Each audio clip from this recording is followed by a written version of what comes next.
हेमंत सोरेन की भाभी सीता सोरेन बीजेपी में शामिल। कहा झारखंड को झुकाना नहीं बचाना है, अभी 14 सीटों पर कमल खिलेगा। झारखंड के पूर्व मुख्यमंत्री हेमंत सोरेन की भाभी और विधायक सीता सोरेन ने मंगलवार को बीजेपी का दामन थाम लिया। दिल्ली में बीजेपी मुख्यालय में विनोद तावड़े ने उन्हें पार्टी की सदस्यता दिलाई। इस मौके पर सीता सोरेन ने कहा कि झारखंड के महान सोरेन परिवार को छोड़कर मोदी जी के विशाल परिवार में शामिल हो रही हूँ। मोदी जी पर लोगों के विश्वास को देखते हुए इस परिवार में शामिल हो रही हूँ। मैंने भी झारखंड में कई संघर्ष किया, 14 साल जेएमए में रही। मेरे ससुर और दिवंगत पति की अगुवाई में झारखंड अलग राज्य बना। उनका सपना राज्य के विकास का था, लेकिन यह अधूरा रह गया। आज झारखंड की जनता बदलाव चाहती है, झारखंड को झुकाना नहीं बचाना है, इसलिए मैं भाजपा में शामिल हुई। मुझे उम्मीद है कि मेरे पति का सपना पूरा होगा। आने वाले दिनों में सभी 14 लोकसभा सीटों पर कमल खिलेगा। सोरेन परिवार में फूट की असली वजह, बेटियों के लिए राजनीतिक जमीन तलाश रही सीता सोरेन। कल्पना के नाम पर हमेशा रही आपत्ति। सोरेन परिवार में बड़ी फूट हो गई है। सीता सोरेन ने जेएमएम के सभी पदों और विधायिका से इस्तीफा देकर बीजेपी में शामिल हो चुकी हैं। इस फूट के मायने क्या है? सीता सोरेन के पार्टी छोड़ देने का असर क्या होगा? लोकसभा चुनाव के ठीक पहले यह कदम क्यों? नाराजगी की मूल वजह क्या है? जेएमएम छोड़ सीता सोरेन भाजपा की किस सीट से चुनाव लड़ेंगी? सीता सोरेन के इस्तीफे से कई एक सवाल खड़े होने लगे हैं। सूत्रों की माने तो उनकी बेटी लोकसभा चुनाव लड़ सकती हैं। परिवार और पार्टी में दरार की थी कल्पना ने। हेमंत सोरेन के इस्तीफे के बाद पत्नी कल्पना सोरेन के राजनीतिक में आने की चर्चा थी। 4 मार्च को जेएमएम में आधिकारिक तौर पर कल्पना ने प्रवेश किया, लेकिन इस फैसले के 15 दिन बाद ही सीता सोरेन ने इस्तीफा दे दिया। नहीं लीक हुआ 11वीं जेपीएससी का पेपर। आयोग ने कहा 4 परीक्षार्थी प्रश्न पत्र लेकर भागे थे, कार्रवाई हो। 21 कैंडिडेट पर नामजद, 50 अज्ञात पर एफआईआर। झारखंड लोक सेवा आयोग द्वारा राज्य सिविल सेवा के 342 पदों के लिए रविवार को प्रारंभिक परीक्षा रांची समेत राज्य के 24 जिलों के 834 केंद्रों पर हुई थी। फर्स्ट सिटिंग का पेपर आउट होने का आरोप लगाते हुए अभ्यर्थियों ने विरोध प्रदर्शन किया था। धनबाद, जामताड़ा और चतरा में अभ्यर्थियों ने हंगामा भी किया था।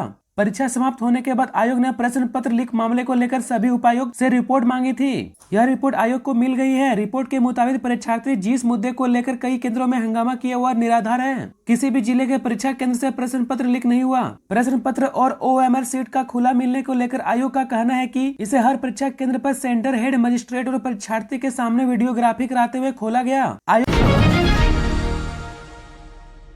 संथाल में अवैध खनन और जमीन घोटाला, ईडी की अभिषेक से 8 घंटे पूछताछ, सवालों पर चुप्पी। प्रवर्तन निदेशालय ने सोमवार को पूर्व सीएम हेमंत सोरेन के प्रेस सलाहकार रहे अभिषेक प्रसाद उर्फ पिंटू से 8 घंटे तक पूछताछ की। वे सुबह 11:40 में अकेले पैदल ईडी कार्यालय पहुंचे। अपनी गाड़ी काफी दूर लगा रखी थी। अभिषेक झोले में कुछ दस्तावेज लेकर आए थे। वे करीब रात 8 बजे बाहर निकले। ईडी ने उनसे साहिबगंज में हुए अवैध खनन से लेकर रांची के जमीन घोटाले तक के सवाल पूछे। ईडी ने 3 जनवरी को अभिषेक के घर पर छापेमारी की थी। उनके आवास से कोई डिजिटल डिवाइस और दस्तावेज मिले थे। इस संबंध में भी ईडी ने उनसे सवाल जवाब किए। हालांकि कई सवालों पर अभिषेक ने चुप्पी साध ली। ईडी ने अभिषेक से बड़गाई अंचल के बरियातू स्थित 8.46 एकड़ जमीन के बारे में भी पूछताछ की। चुनाव आयोग की कार्रवाई, 6 राज्यों के गृह सचिव हटाए गए। सीएम सचिव के साथ गृह सचिव बनाए गए अरवा राज कमल को पद से हटाया। भारत निर्वाचन आयोग ने लोकसभा चुनाव की घोषणा के 2 दिन बाद सोमवार को एक महत्वपूर्ण फैसले में झारखंड के गृह सचिव अरवा राज कमल और पश्चिम बंगाल के डीजीपी समेत देश के आधे दर्जन राज्यों के गृह सचिव को पद से हटा दिया है। मुख्य चुनाव आयुक्त राजीव कुमार की अध्यक्षता में नवनियुक्त चुनाव आयुक्त ज्ञानेश कुमार और सुखविंदर सिंह संधू की सोमवार बैठक के बाद इस आशय का फैसला लिया गया। जिन वरीय अधिकारियों को गृह सचिव के पद से हटाया गया है, उनके पास संबंधित राज्यों के मुख्यमंत्री कार्यालय में दोहरे प्रभार थे। झारखंड के गृह सचिव अरवा राज कमल को राज्य सरकार ने हाल ही में मुख्यमंत्री के सचिव के साथ साथ गृह सचिव की जिम्मेवारी भी सौंपी थी। वंदना दादेल होंगी नई होम सेक्रेटरी। सरकार के निर्वाचन आयोग को भेजे गए 3 नाम, कार्मिक और वन विभाग की संभाल रही जिम्मेदारी। झारखंड की नई होम सेक्रेटरी वंदना दादेल होंगी। केंद्रीय निर्वाचन आयोग ने इनके नाम पर सहमति दे दी है। राज्य सरकार की ओर से 3 नाम निर्वाचन आयोग को भेजे गए थे। 3 नाम में एक नाम वंदना दादेल का भी था। इसके अतिरिक्त आईएएस मनीष रंजन और आईएएस अबू बकर सिद्दीकी का नाम भेजा गया था। वंदना दादेल वर्तमान में कार्मिक सचिव होने के साथ साथ वन पर्यावरण विभाग के सचिव पद पर भी कार्यरत हैं। सोमवार को निर्वाचन आयोग ने 6 राज्यों के होम सेक्रेटरी को हटाने को कहा था, जिसके बाद से होम सेक्रेटरी के प्रभाव में रहे अरवा राज कमल को हटा दिया गया था। इसके बाद 3 नाम राज्य सरकार की ओर से निर्वाचित आयोग को सहमति के लिए भेजे गए थे। 25 मई को चुनाव, प्रशासनिक स्तर पर तैयारी शुरू। धनबाद में भाजपा और कांग्रेस से योद्धा कौन, इस पर अब भी सस्पेंस। धनबाद लोकसभा क्षेत्र में 25 मई को वोट पड़ेंगे। प्रशासनिक स्तर पर तैयारियां शुरू हो गई है, लेकिन चुनाव मैदान में जोर आजमाइश करने वाला दो प्रमुख पार्टियां भाजपा और कांग्रेस ने अब तक प्रत्याशियों की घोषणा नहीं की है। दोनों दलों ने अब तक सस्पेंस बनाए रखा है। इसके खत्म होने का इंतजार न केवल भाजपा व कांग्रेस के नेता कार्यकर्ताओं को है, बल्कि आमजन भी जानने को उत्सुक है कि दोनों दल चुनावी रण में किसे उतार रहे हैं। धनबाद में पिछले 5 चुनाव में भाजपा तथा कांग्रेस के बीच में सीधा मुकाबला हुआ है। 2019 के चुनाव भाजपा ने यहाँ पीएन सिंह को तीसरी बार मैदान में उतारा था, वहीं कांग्रेस ने क्रिकेटर कीर्ति आजाद को लेकर आई थी। मतदाता जानना चाहते हैं क्या भाजपा इस बार पीएन सिंह को मौका देंगे या उनकी जगह किसी अन्य प्रत्याशी को मौका मिलेगा। इसी तरह कांग्रेस पर भी टकटकी लगाए बैठे हैं। 1899 बूथों में करीब 900 पर हो चुकी है सभा।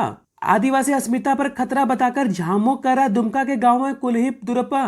संथाल परगना के गांव में इन दिनों झारखंड मुक्ति मोर्चा दिन रात कुल्ही दुरपा करने में जुटा है। कुल्ही का मतलब गली या टोला और दुरपा का मतलब बैठना है, यानी गांव के मध्य में शाम को ग्रामीणों के साथ बैठकी या छोटी सभा करना। दुमका लोकसभा क्षेत्र में 1899 बूथ हैं, जिनमें झामू अब तक 900 से अधिक ज्यादा बूथों पर कुल्ही दुरुपा कर चुका है। बाकी बचे बूथों पर पार्टी लगातार कड़ी मेहनत कर रही है। बिना किसी प्रचार और शोरगुल के झामू अंदर ही अंदर भाजपा के बूथ मैनेजमेंट को मात देने के लिए अवैध व्यूह रचना करने में जुटा हुआ है। संथाल परगना के आदिवासी गांव में परंपरागत तरीके से किसी विशेष बात को गांव के प्रत्येक व्यक्ति को बताने के लिए कुल्ही दुरुपा करने की परंपरा वर्षों से चली आ रही है।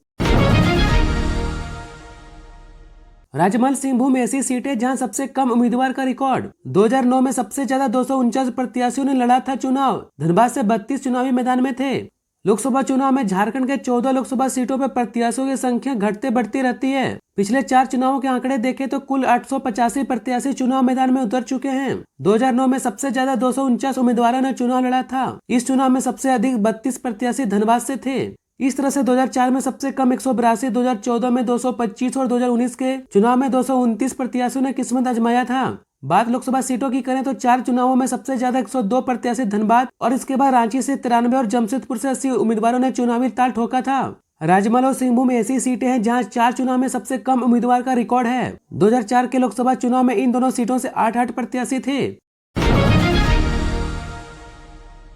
रांची समेत कई हिस्सों में हुई बारिश, आज भी अलर्ट। तेज हवा के साथ आकाशीय बिजली गिरने के आसार। गोड्डा सबसे गर्म जिला रहा। झारखंड में मौसम विभाग ने बारिश और वज्रपात की संभावना जताई है। इसे लेकर विभाग ने अलर्ट जारी किया है। आज राज्य के जिन इलाकों में बारिश के आसार है उनमें गुमला, खुट्टी, पश्चिम सिंहभूम, रांची और लोहरदगा के कुछ इलाके शामिल हैं। पिछले 24 घंटे की बात करें तो राजधानी रांची समेत कई जगहों पर गर्जन के साथ साथ तेज बारिश हुई। सबसे अधिक बारिश 40 mm खूंटी में दर्ज की गई। राज्य में सबसे अधिक तापमान 34.4 डिग्री सेल्सियस गोड्डा में दर्ज किया गया, जबकि राज्य में सबसे कम तापमान 17.8 डिग्री सेल्सियस दर्ज किया गया है।